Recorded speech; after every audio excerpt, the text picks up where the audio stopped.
A graça e a paz do nosso Senhor e Salvador, Jesus Cristo. Amém?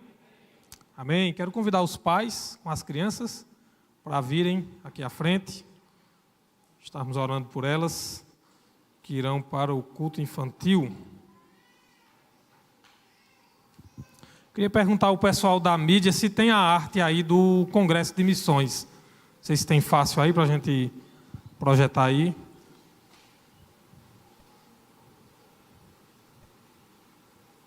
Se não tiver agora, a gente coloca depois, no final do culto. Muito bem. Nós vamos orar pelas crianças, pelo culto infantil. Vamos estender nossas mãos, vamos orar. Senhor Deus, Pai amado, Pai querido, obrigado, Senhor, por cada criança, cada pai, cada mãe, cada familiar. Obrigado, Senhor, por essas famílias que estão aqui diante do Senhor com seus filhos. Pedimos que o Senhor continue a abençoar essas vidas, que eles continuem crescendo em graça, em conhecimento, com saúde, que eles continuem crescendo, ó Deus, com esse desejo em seus corações de conhecer mais o Senhor, de andar em teus caminhos, que os pais possam estar ensinando a eles o teu caminho, estar ensinando a eles da tua palavra, e abençoa, ó Deus, agora o culto infantil, que tudo que vai ser que vai acontecer agora, ó Deus, tudo que vai ser ministrado para essas crianças, que seja, ó Deus, guiado, orientado pelo Teu Espírito Santo. Abençoa ali, que o Teu nome seja glorificado por eles, e entre eles é o que pedimos e agradecemos no nome de Jesus. Amém. Amém? As crianças podem ir para o culto infantil. Eu estava falando do congresso. Irmãos, nós vamos ter no mês de outubro, dia 5 de outubro, um congresso realizado por missões nacionais aqui na nossa igreja, um congresso regional, e todos podem participar. O evento ele é gratuito, né? Então vai ser um dia de sábado, o primeiro sábado, né, de outubro, e aí nós vamos ter palestras, oficinas, né, alguns treinamentos em algumas áreas de evangelismo, e aí todos podem participar. O congresso é gratuito, né? Você não paga nada. Se você quiser, as refeições que vai ter aqui, o almoço, o lanche à tarde e o jantar, aí tem um valor, uma taxa de R$30, que é apenas para a alimentação. Mas aí quem mora aqui na cidade quiser, né, nos intervalos, ir para casa e depois voltar, então você não vai pagar nada pelo congresso, né? O congresso é gratuito. É importante que os irmãos então façam a sua inscrição nos grupos da igreja, né? A gente está compartilhando o link lá da inscrição. É bem rápido de fazer sua inscrição, e então eu incentivo os irmãos a participarem, a estar fazendo sua inscrição. Se você não pode no sábado de manhã porque trabalha, mas pode vir à tarde e à noite, faça a inscrição da mesma forma, tá certo? Então a gente vai estar divulgando mais durante a semana. Eu quero convidar vocês a estarem abrindo suas Bíblias no Evangelho de Lucas, capítulo 16, a partir do versículo 19, Lucas capítulo 16, versículo 19, a minha tradução, minha versão aqui é a NVI, Nova Versão Internacional. Lucas 16, a partir do versículo 19, diz assim: havia um homem rico que se vestia de púrpura e de linho fino, e vivia no luxo todos os dias. Diante do seu portão fora deixado um mendigo chamado Lázaro, coberto de chagas. Este ansiava comer o que caía da mesa do rico. Em vez disso, os cães vinham lamber as suas feridas. Chegou o dia em que o mendigo morreu e os anjos o levaram para junto de Abraão. O rico também morreu e foi sepultado. No Hades, onde estava sendo atormentado, ele olhou para cima e viu Abraão de longe, com Lázaro ao seu lado. Então chamou-o: Pai Abraão, tem misericórdia de mim e manda que Lázaro molhe a ponta do dedo na água e refresque a minha língua, porque estou sofrendo muito neste fogo. Mas Abraão respondeu: Filho, lembre-se que durante a sua vida você recebeu coisas boas, enquanto que Lázaro recebeu coisas más. Agora, porém, ele está sendo consolado aqui e você está em sofrimento. E além disso, entre vocês e nós há um grande abismo, de forma que os que desejam passar do nosso lado para o seu, ou do seu para o nosso, não conseguem. Ele respondeu: então eu lhe suplico, pai, manda Lázaro ir à casa de meu pai, pois tenho 5 irmãos. Deixa que ele os avise, a fim de que eles não venham também para este lugar de tormento. Abraão respondeu: eles têm Moisés e os profetas, que os ouçam. Não, pai Abraão, disse ele, mas se alguém dentre os mortos fosse até eles, eles se arrependeriam. Abraão respondeu: se não ouvem a Moisés e aos profetas, tampouco se deixarão convencer, ainda que ressuscite alguém dentre os mortos. Esse texto, essa passagem que Jesus falou aqui, conta, sobre essa história de um homem rico e de um mendigo chamado Lázaro. Muito bem, fala sobre a situação desses 2 homens, um pouco da vida deles, fala que eles morreram, mas fala também o que aconteceu depois da morte. Depois da morte depende da vida. É sobre isso que vamos refletir nessa noite. A primeira coisa que nós vemos nessa história que Jesus conta é que a vida não acaba com a morte. Existe continuação. A vida não acaba com a nossa morte física, com a morte aqui na terra. O livro de Hebreus, capítulo 9, versículo 27, ele vai dizer o seguinte: da mesma forma como o homem está destinado a morrer uma só vez e depois disso enfrentar o juízo. Esse versículo ele nos diz que está destinado para o homem morrer, o ser humano, claro, morrer uma só vez e depois disso vem o juízo. Aqui nós já temos um versículo muito claro que nos mostra que algo que é ensinado por algumas religiões, chamado de reencarnação, onde você vive uma vida aqui na terra e aí depois que você morre, você vive outra vida e você vem como outra pessoa e assim vai vivendo várias vidas. Isso não existe. A Bíblia é muito clara quando diz está destinado, algumas traduções dizem estar ordenado ao homem, ao ser humano morrer uma só vez, depois disso vem o juízo. Então, nós já de cara aqui nós entendemos claramente que após a morte não há essa possibilidade de reencarnar, de novas vidas aqui nessa terra. Na verdade, esse texto, essa história, ela vai falar não de reencarnação, mas aparece a palavra aí, lá no final, ressurreição. Jesus fala claramente, ainda que alguém ressuscite dos mortos, eles não crerão. Lá no último versículo, ele fala sobre isso. Há consciência após a morte. Há uma existência espiritual que ainda não é a glória completa, que ainda não é o estado completo de nossas vidas após a morte. Esse texto fala, ele deixa muito claro que há 2 lugares aqui que é como se fosse 2 destinos que antecedem o destino final, que acontecerá por toda a eternidade. Mas aqui, esse seio de Abraão, algumas traduções dizem que Lázaro foi levado para o seio de Abraão, é o lugar da presença de Deus, é onde se está ali na presença de Deus, mas se está com Deus, ainda que não completamente em toda a sua glória. Mas aqueles que estão afastados também já estão afastados de Deus, que foi o que aconteceu com o homem que era rico e então não foi levado para o seio de Abraão, para a presença de Deus. Mas veja, a consciência após a morte. Nós vemos aí claramente no texto, que ele percebe, ele vê Lázaro lá junto com Abraão, e ele se lembra dos seus irmãos que estão ainda aqui na terra, e chega a pedir até que Lázaro fosse avisar aos seus irmãos. Agora veja o texto de Apocalipse, capítulo 6, do 9 ao 11. Olha o que diz aqui. Apocalipse 6, a partir do 9, diz assim: quando ele abriu o 5º selo, vi debaixo do altar as almas daqueles que haviam sido mortos por causa da palavra de Deus e do testemunho que deram.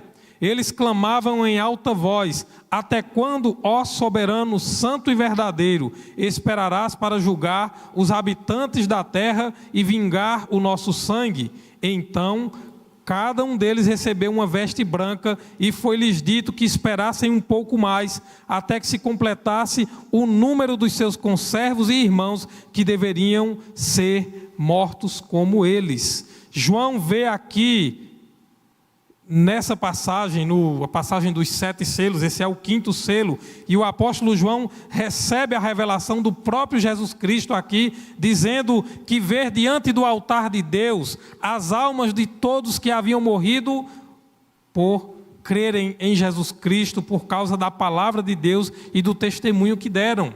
Essas almas estavam lá, essas pessoas estavam lá. Ele diz que elas estavam debaixo do altar de Deus.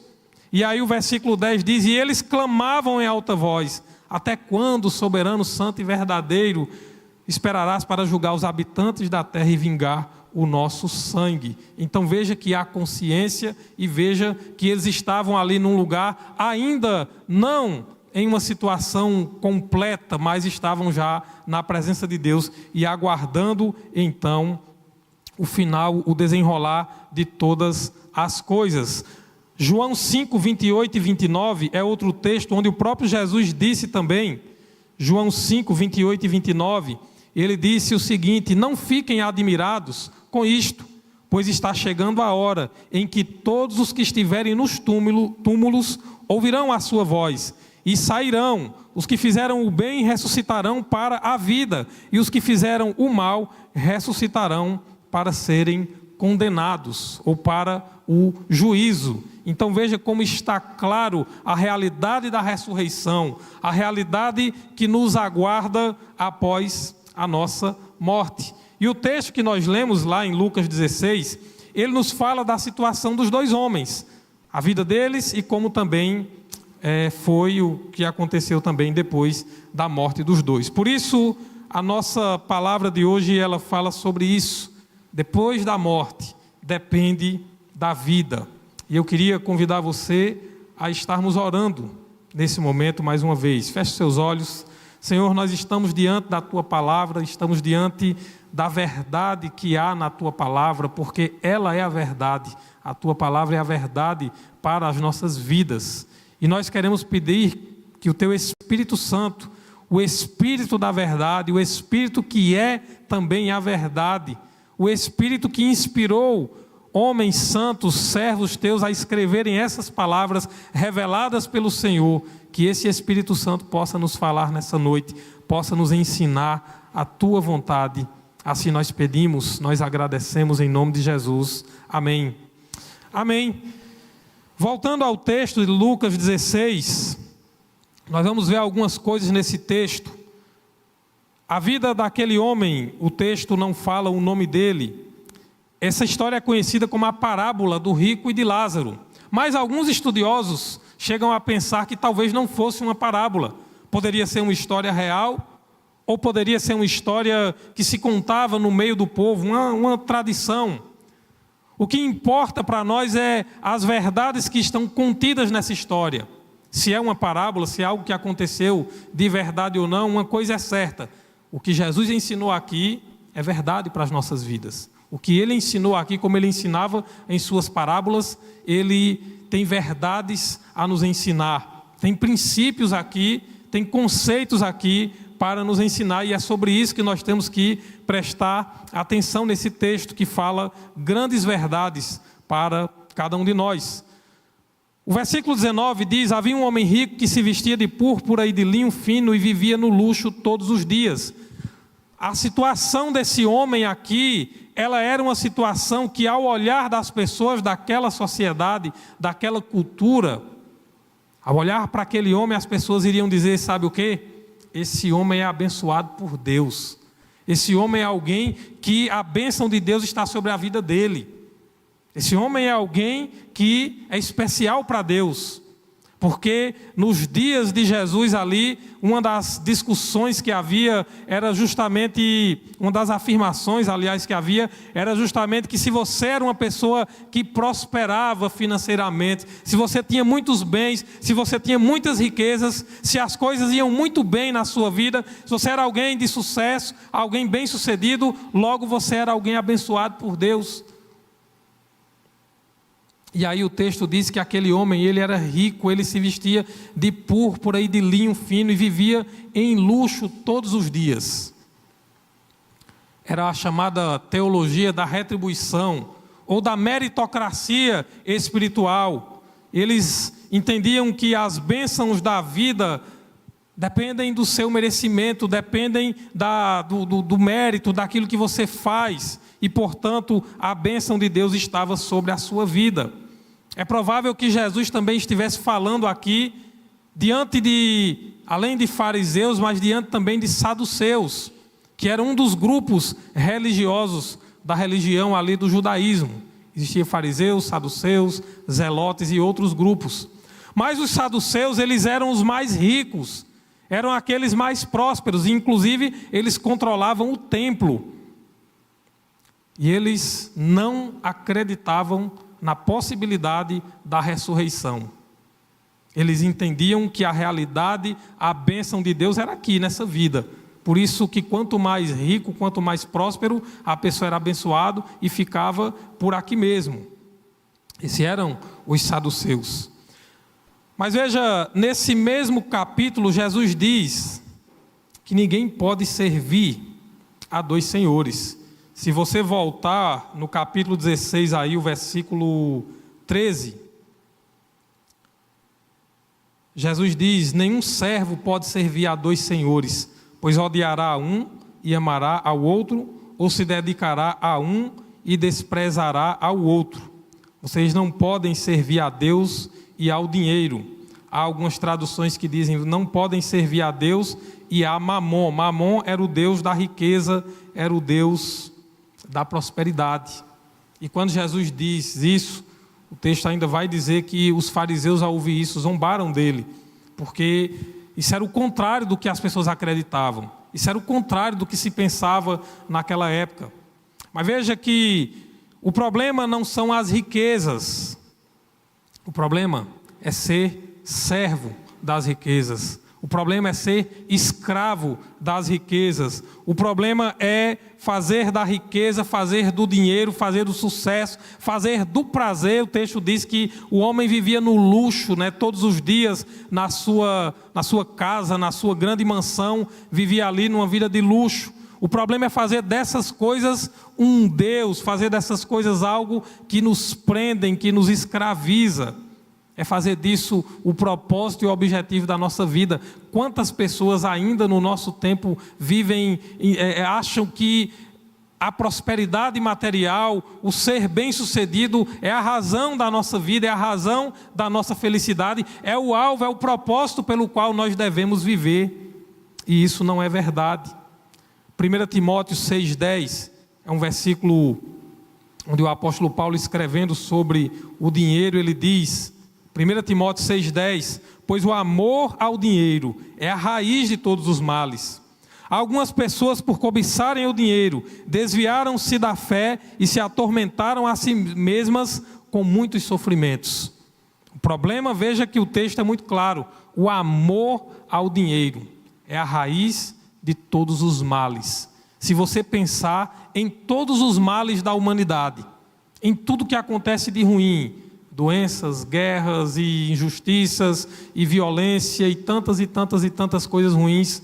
Observe se o amor ao dinheiro, ao poder, se não está relacionado com isso, se não tem a ver com isso.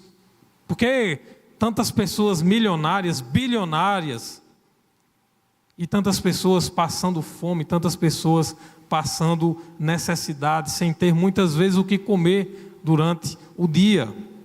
Observe que o amor ao dinheiro, é o que o texto diz, é a raiz de todos os males. Quantas pessoas já tiraram a própria vida por causa de dívidas, por causa de problemas financeiros? Porque para muitos a esperança está no dinheiro, está naquilo que podem conquistar, está nas riquezas. E esse é o problema, não é o dinheiro, é o amor ao dinheiro, é o amor às riquezas, ao sucesso nesse mundo. E aí, nós aprendemos outra coisa também, voltando para o homem lá da história, o rico.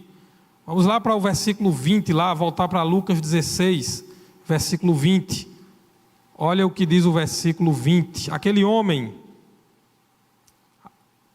nós vimos que diante do seu portão fora deixado um mendigo chamado Lázaro, coberto de chagas. E aí diz o texto que este, 21, ansiava comer o que caía da mesa do rico. Em vez disso, os cães vinham lamber-lhe as suas feridas. Nós vemos no texto que Lázaro estava à porta, ao portão da casa daquele homem.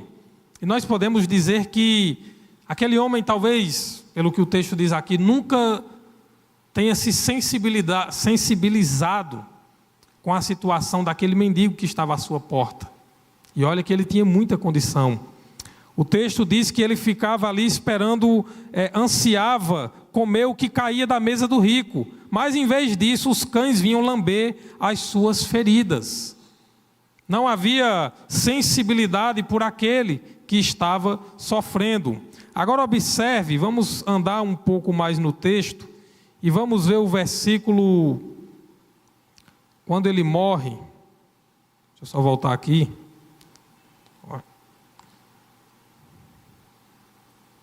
Versículo 23 vai dizer o seguinte: no Hades, onde estava sendo atormentado, ele olhou para cima e viu Abraão de longe, com Lázaro ao seu lado.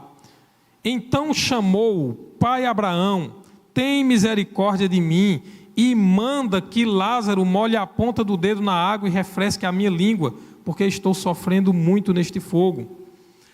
Observe que o que ele pede a Abraão aqui é que ele mande Lázaro molhar a ponta do dedo, e tocar na língua dele para aliviar o seu sofrimento, que ele estava ali no lugar de tormento.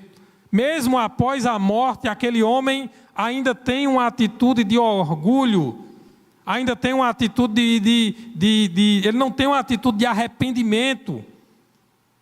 O que ele queria ali era um alívio para o seu tormento, para a sua situação. Mas ele diz: mande Lázaro. É como se ele dissesse: mande ele, porque quem é ele? Ele é alguém para obedecer ordens, ele é alguém para me servir mesmo. Veja, o camarada estava ali numa situação de tormento, o outro estava lá no seio de Abraão, na presença de Deus, e ele ainda diz: mande Lázaro. Depois ele vai dizer: mande ele então ir na casa do meu pai, porque eu tenho 5 irmãos. O amor às riquezas, ao sucesso dessa vida produzem orgulho, egoísmo, falta de sensibilidade. E aquele homem ainda não tinha entendido que a sua vida agora estava em uma situação onde não havia mais, ele não era mais superior, que ele achava que era quando viveu aqui, superior aos outros, superior àquele mendigo que estava à sua porta. Aquele homem, no seu egoísmo, estava preocupado em ter um alívio momentâneo ali para o seu tormento, mas estava ainda tratando ou querendo tratar aquele que estava na presença de Deus, como se fosse ainda alguém inferior a ele, alguém que deveria receber ordens. Mas o versículo 25, a resposta de Abraão Abraão respondeu: filho, lembre-se de que durante a sua vida você recebeu coisas boas, enquanto que Lázaro recebeu coisas más. Agora, porém, ele está sendo consolado, aqui você está em sofrimento. Veja a resposta de Abraão. Nós estamos falando de 2 homens após a morte. Um está no lugar de sofrimento, longe de Deus, o outro está na presença de Deus e está ali sendo confortado, sendo consolado. E a resposta de Abraão para ele, representando aqui o próprio Deus, a resposta de Deus para ele é: lembre-se que durante a sua vida, por isso que depois da morte depende da nossa vida. Lembre-se que durante a sua vida você teve a oportunidade Durante a sua vida você teve muitos bens, muitas coisas boas. Durante a sua vida você teve oportunidades e muitas. Porque lembre que aquele homem vivia num contexto de que quem era próspero, quem era abençoado, era considerado alguém abençoado por Deus. Quem era rico era considerado alguém abençoado por Deus. Lembre que eu falei que os saduceus, eles eram quem administravam o templo. E as pessoas que mais tinham condições financeiras eram as pessoas que tinham mais privilégios e que eram bem recebidas no templo. Inclusive, essa informação que diz que Lázaro tinha o seu corpo cheio de feridas, o mendigo vivia ali cheio de feridas, e isso tornava, pela lei de Moisés, tornava ele impuro, e ele não podia entrar no templo, ele não tinha acesso a ir ao templo adorar junto com as outras pessoas. Mas o homem rico tinha, e tinha lugares especiais reservados para ele. Mas o texto também vai dizer que ele todos os dias vivia no luxo. Ele sequer respeitava as festas religiosas, os momentos de adoração que a própria lei ensinava. Ele sequer respeitava, pelo que o texto diz, os sábados, né? No sábado, no 7º dia, eles paravam toda a sua obra e iam dedicar para adorar a Deus, para aprender sobre a lei de Deus. Mas o texto só diz que esse homem só luxava, só comemorava, só vivia em todo, desfrutando de todas as suas riquezas. Não há uma menção a qualquer ato de vida espiritual de alguém que se voltasse para Deus. Nada, não tem nada no texto antes falando sobre isso. Por isso, isso nos leva a entender que ele teve oportunidades. Mas isso nos leva também a pensar como nós temos vivido a nossa vida, como nós temos vivido as oportunidades que Deus tem nos dado de buscar Ele, de nos relacionar com Ele. Como você tem vivido as oportunidades que Deus tem lhe dado a cada dia de se voltar para Ele, de buscar a Ele? A quem você tem servido? Veja que lá no versículo 13 de Lucas 16, Jesus disse: não dá para servir a 2 senhores. Ou você serve a Deus ou você serve às riquezas. Ou você serve a Deus ou você serve à prosperidade e às coisas materiais aqui desse mundo. E aí, como eu li no texto de Timóteo, o problema não é a riqueza, não é o dinheiro, mas é o amor a essas coisas. É colocar essas coisas em primeiro lugar em nossas vidas. É ser servo, é ser escravo, aprisionado a essas coisas. Esse é o problema.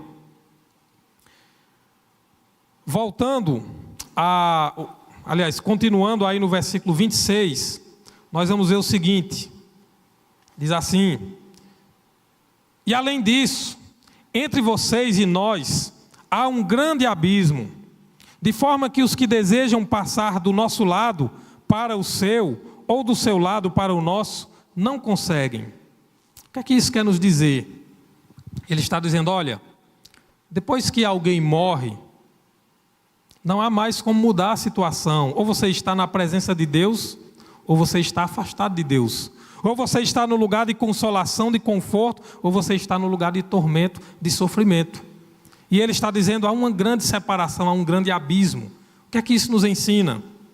Além de nos dizer, o que eu falei no começo, que não há possibilidade para a reencarnação, não há essa situação, porque o texto de Hebreus 9, 27 diz lá: aos homens está destinado a morrer uma só vez, e depois disso vem o juízo. Aqui também nós aprendemos outra verdade. Não há o que as pessoas chamam de purgatório. Não há um lugar onde as almas vão para serem purificadas. Não há mais o que se fazer orações, sacrifícios por quem já morreu, porque a Bíblia diz aqui que a situação, o juízo é o que vem após a morte. Ele está dizendo: olha, quem está aí no tormento não pode mais vir para cá. E quem está aqui também não pode ir para aí. Ainda que quisesse, não pode. Claro que ninguém vai deixar de estar no céu, na presença de Deus, para querer ir para o inferno. De forma alguma. Mas ele está dizendo: olha, não dá mais para mudar a situação. Porque lembre do tema da nossa reflexão aqui. Depois da morte, depende da vida. Depende de como nós vivemos aqui essa vida. Então, o texto está deixando muito claro aí, não há mais o que se fazer, não adianta fazer sacrifícios, fazer orações, porque a situação já está resolvida. Mas o texto também nos diz mais, o versículo 27, ele vai dizer o seguinte, 27 ao 29, continuando, né? Ele respondeu: então eu lhe suplico, pai, manda Lázaro ir à casa de meu pai, pois tenho 5 irmãos. Deixa que ele os avise, a fim de que eles não venham também para este lugar de tormento. Abraão respondeu: eles têm Moisés e os profetas, que os ouçam. Veja, também não há a possibilidade de que alguém que já morreu volte para avisar nada a quem está aqui vivo. Isso não é verdade, isso é engano, isso é heresia, é falso ensinamento.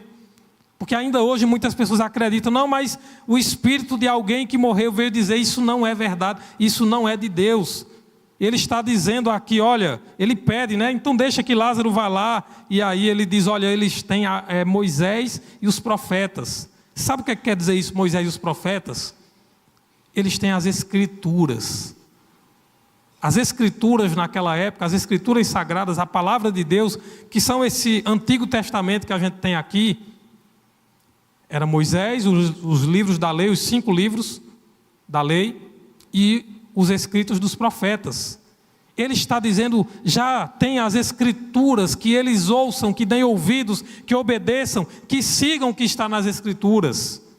Portanto, não há, além de não haver reencarnação, não há aparição de espírito de quem morreu para nos avisar de qualquer coisa. Inclusive a Bíblia tem vários textos que falam que isso não é possível, que isso inclusive na própria lei de Moisés, essa prática de consultar os mortos, ela era condenada. Há várias passagens na Bíblia que falam sobre isso. E aí, continuando o versículo 30, ele diz, não, pai Abraão, disse ele, mas se alguém dentre os mortos fosse até eles, eles se arrependeriam. Abraão respondeu, se não ouvem a Moisés e aos profetas, tampouco se deixarão convencer, ainda que ressuscite alguém dentre os mortos. Veja, ele diz, não, se alguém dos mortos for até eles, eles se arrependeriam. E aí veja que a resposta aqui é que, ainda que alguém ressuscite, por isso que eu disse, ele não fala de aparição de espírito de quem morreu, e nem fala de reencarnação, de vir em outro corpo, em outra vida. Ele fala de ressurreição. É a única coisa que é falada aqui. Ainda que alguém ressuscite dos mortos, eles também não vão crer. Então, observe uma coisa. O Lázaro, amigo de Jesus, ele ressuscitou. Não é o mesmo Lázaro da parábola aqui, embora há o mesmo nome. A gente não sabe se isso é uma coincidência ou não, ou se Jesus falou já antecedendo, né, já colocando ali, porque mais à frente Lázaro, o seu amigo, seria ressuscitado por ele também, não sei. Mas veja, o que importa aqui é, o Lázaro, amigo de Jesus, ele foi ressuscitado por Jesus, e mesmo assim muitos não creram. Na verdade, eles queriam matar Lázaro, e depois que viram que Lázaro ressuscitou, finalmente os líderes religiosos colocaram em prática o plano, as intenções que eles já tinham de tirar a vida de Jesus.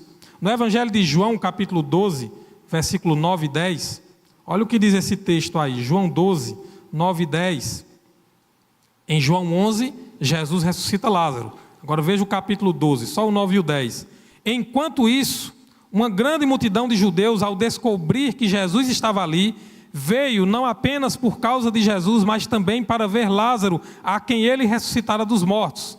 Assim, os chefes dos sacerdotes fizeram planos para matar também Lázaro. É o que Jesus disse lá em Lucas 16. Ainda que alguém ressuscite, eles não vão crer.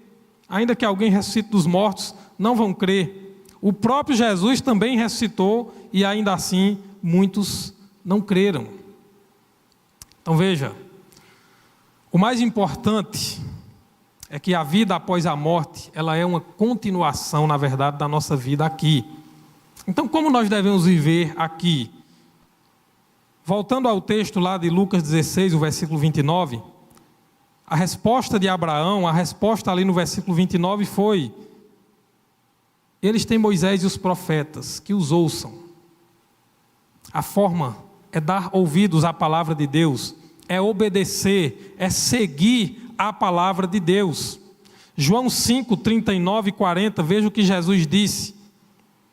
Como eu disse, essa expressão, eles têm Moisés e os profetas, ele está falando das Escrituras. E aí João 5, o Evangelho de João 5, 39 e 40, ele nos diz assim: vocês estudam cuidadosamente as Escrituras, porque pensam que nelas vocês têm a vida eterna, e são as Escrituras que testemunham a meu respeito. Contudo, vocês não querem vir a mim para terem vida. Então Jesus está dizendo aqui que por meio das Escrituras, estudando, conhecendo as Escrituras, nós podemos conhecer sobre a vida eterna. E ele diz: e são as Escrituras que testemunham a meu respeito. Mas ele diz: vocês não querem vir a mim para ter vida. Então, se nós queremos ter vida e vida eterna, e vida com Deus após a morte, nós precisamos ter vida com Deus nessa vida aqui, por meio do conhecimento do que as Escrituras nos ensinam. E precisamos ir até Jesus, porque as Escrituras apontam de Gênesis a Apocalipse, nos seus 66 livros, elas apontam para um único Senhor, um único Salvador, elas apontam para Jesus Cristo, o caminho, a verdade e a vida, e ninguém vai ao Pai se não for por Ele. Ele disse em João 14, versículo 6. Mas João 7,17, Jesus também disse o seguinte, João 7,17, se alguém decidir fazer a vontade de Deus, descobrirá se o meu ensino vem de Deus ou se falo por mim mesmo. Quando as pessoas estavam questionando se o ensinamento de Jesus era algo humano, algo de um homem, ele diz: se você decidir fazer a vontade de Deus, vai descobrir se o meu ensino vem de Deus ou não. Então, precisamos decidir fazer a vontade de Deus. É uma decisão que cabe a cada um de nós. É uma decisão. Romanos capítulo 10, do 8 ao 11. Veja o que diz esse versículo. Esses versículos. Romanos capítulo 10, do 8 ao 11, a palavra de Deus vai nos dizer o seguinte: mas o que ela diz? A palavra está perto de você, está em sua boca e em seu coração, isto é, a palavra da fé que estamos proclamando. Se você confessar com a sua boca que Jesus é Senhor, e crer em seu coração que Deus o ressuscitou dentre os mortos, será salvo. Pois com o coração se crê para a justiça, e com a boca se confessa para a salvação. Como diz a Escritura, todo o que nele confia jamais será envergonhado. É preciso confessar Jesus como Senhor, crer nele como Salvador. É isso que é preciso fazer para ter uma vida aqui com Deus e ter também uma vida com Deus na eternidade. Aquele mendigo chamado Lázaro, ele teve oportunidades de buscar Deus. Você pode pensar, mas ele não podia entrar no templo, né? Eu falei que ele, por causa das suas feridas, ele não podia entrar no templo. É verdade. Mas quando ele morre, a Bíblia diz, o texto diz que ele é levado pelos anjos para a presença de Deus. Porque aquele homem, no seu sofrimento, o texto não diz isso, mas o resultado da vida dele, o resultado que o texto diz, nos faz entender dessa forma. Aquele homem aproveitou as suas oportunidades, mas as oportunidades dele não foram uma vida abençoada, cheia de bens, não foram a vida abençoada para as pessoas daquela época. Pelo contrário, ele foi discriminado, ele foi desprezado, ele foi esquecido, estava no portão da casa de um homem muito rico e ninguém lhe dava sequer as migalhas que caíam, o que sobrava da mesa, os restos de comida que sobrava da mesa do homem rico. Pelo contrário, diz que eram os cães, talvez os cachorros, os cães de guarda ali, não sei, algum animal de estimação, que vinha lamber as suas feridas. Mas no seu sofrimento, na sua dor, aquele homem, com certeza, buscou a Deus. Aquele homem não viu o seu sofrimento, toda a sua dor, como algo que lhe separasse de Deus. Pelo contrário, aquilo lhe aproximou de Deus. O apóstolo Paulo, aí a gente vai lembrar do apóstolo Paulo quando ele diz que passou por tantas tribulações. Filipenses capítulo 4, né? Antes do conhecido versículo 13, que a gente diz, posso todas as coisas naquele que me fortalece, mas antes ele vai dizer, eu posso ser humilhado, eu sei estar abatido, como sei estar honrado. Eu aprendi a viver em fartura, mas aprendi também a passar necessidade, a passar fome, a passar escassez.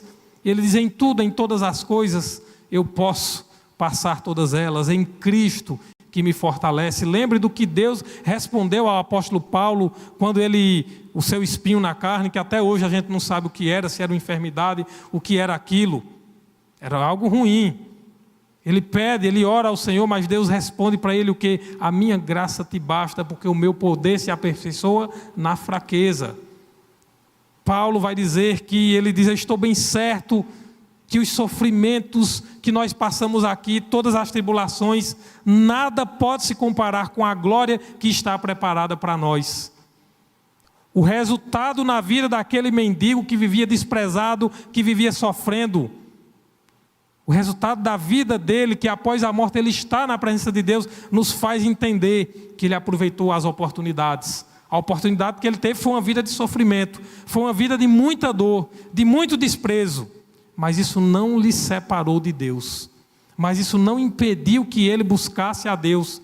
Isso não impediu que ele estivesse na presença de Deus, que ele tivesse comunhão com Deus.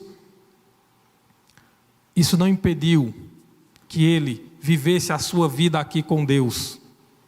E aí, para concluir, a vida não acaba com a morte, a vida continua. Lembre-se, Deus nos criou, e a Bíblia diz que Deus faz o homem do pó da terra e sopra no seu nariz o fôlego de vida. Deus é eterno, Ele nos deu vida eterna. Nós temos vida eterna. Agora, há duas situações, como nós vimos na história aqui. Vida eterna com Deus. Jesus disse, em João 5, 28 e 29, a gente viu, uns ressuscitarão para a vida eterna com Deus, mas outros ressuscitarão para a condenação. Porque Deus é um Deus mau, um Deus que não ama de forma alguma. Porque a Bíblia nos mostra que os nossos pecados é que trouxeram sobre nós essa condenação. Mas essa não foi jamais a vontade de Deus para nós. Mas a Bíblia, meus irmãos, na verdade é uma história do começo ao fim de um Deus que está buscando de volta aqueles seres humanos que se perderam, que rejeitaram o seu plano de amor, que rejeitaram uma vida na presença dele. Essa é a história da Bíblia, de Gênesis a Apocalipse.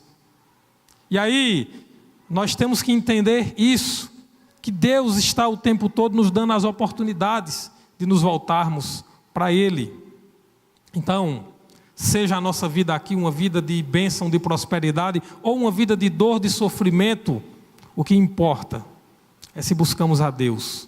O que importa é se fazemos do que acontece aqui, de bom ou de ruim, fazemos disso oportunidades que nos aproximam de Deus. É se nós olhamos para o sofrimento como algo que nos aproxima de Deus. Quantos salmos na Bíblia, né, que diz, na minha angústia clamei ao Senhor. Salmo 46, Deus é o nosso refúgio e fortaleza, socorro bem presente nas tribulações. Quantos e quantos salmos, né, que vão falar sobre isso, clamei ao Senhor na minha angústia, porque estás abatido, ó minha alma, e tantos clamores na Bíblia, mas veja, o que importa é se nós olhamos para as coisas que acontecem nessa vida aqui e vemos elas como oportunidades de estarmos com Deus, de buscarmos a Deus, seja na bonança, seja na tempestade, no sofrimento, estarmos com Ele, buscando a Ele, nos voltando para Ele. Como nossa vida continua depende de como nós vivemos aqui, nessa existência, nesse tempo aqui na terra. Como você tem vivido aqui? A quem você tem servido? A quem você tem dado ouvidos? A quem você tem seguido? Qual a vontade que você tem decidido fazer em sua vida? Como você quer continuar a viver sua vida aqui? Lembre-se, depois da morte, depende da nossa vida. Depois da morte, depende de como nós vivemos. Porque, na verdade, essa palavra morte, ela significa separação. Mas, quando nós morremos, a Bíblia diz que, em Eclesiastes vai dizer que o pó volta à terra e o espírito volta para Deus, que foi quem o deu. E diante dele aqui, nós enfrentamos o juízo. Mas tem um versículo em João 5:24, onde Jesus diz assim: em verdade vos digo, quem ouve a minha palavra e crê naquele que me enviou, tem tempo presente, né? Tem a vida eterna, e não será condenado, mas já passou da morte, separação, juízo, condenação, para a vida. Quem ouve a palavra e crê em Deus, crê em Jesus, ele diz, tem a vida eterna. João 3:36, coloca aí esse versículo, João 3:36, o que é que Jesus diz também sobre isso? Quem crê no Filho tem a vida eterna. Já quem rejeita o Filho não verá a vida, mas a ira de Deus permanece sobre ele. João 3:18, coloca o versículo 18 aí de João 3, 17 e 18, aliás, é para o 17. Pois Deus enviou o seu Filho ao mundo não para condenar o mundo, mas para que o mundo fosse salvo por meio dele. 18. Quem nele crê não é condenado, mas quem não crê já está condenado, por não crer no nome do Filho unigênito, Filho único de Deus. Não é difícil de entender isso. Não é difícil a gente compreender isso. Difícil é aceitar. Difícil é crer. Difícil é confessar. Difícil é realmente seguir essa verdade. Mas, como você quer continuar a sua vida aqui? Lembre-se, depois da morte, depende da nossa vida aqui. Mas lembre-se também, um último versículo aí, João 10:10, onde Jesus disse: o ladrão vem apenas para roubar, matar e destruir. Eu vim para que tenham vida e a tenham plenamente. Se você quer ter uma vida plena, uma vida com Deus aqui nessa terra, nessa existência, que terá problemas, tribulações, sofrimentos, porque Jesus também disse, né, no mundo tereis aflições, mas tenham um bom ânimo, porque eu venci o mundo. Mas se você quer ter uma vida eterna, uma vida com Deus após a morte, é preciso crer em Jesus Cristo, é preciso ir até Jesus, porque Ele disse, eu vim para que tenham vida e vida plena, vida abundante, uma vida completa. E lembre do que Ele disse lá em João capítulo 5, mas vocês não querem, 5:40, mas não querem vir a mim para ter vida. Então, quem quer ir até Jesus, terá vida, vida plena e vida eterna. Depois da morte, depende de como nós vivemos aqui. Amém?